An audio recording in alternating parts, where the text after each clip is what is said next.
Hey guys, welcome back to our channel. In this guide video, I'm going to show you the procedure on how can you connect Amazon Prime Video with other apps.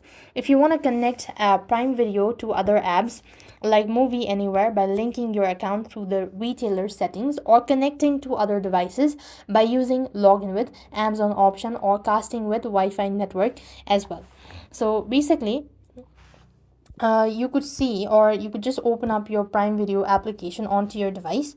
Now, some services or some sources like Movie Anywhere allows you to sync your purchase movie across different platform.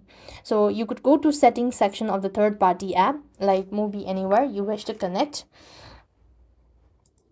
and after which you could look for the option as manage retailer or connect account that can actually be able to help you out to sync your Amazon or maybe link your Amazon account as well. However, there's the limited features available. If you go ahead and open up settings onto your device, click the profile initials, once again click on settings, you could find permissions, right? So here you could see no such option as connect with other apps.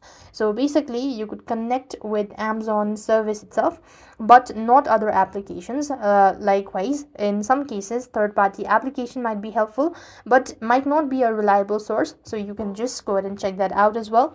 And that's all. I hope the video was helpful. Make sure to like, share and subscribe. Thank you for watching. See you in the next video.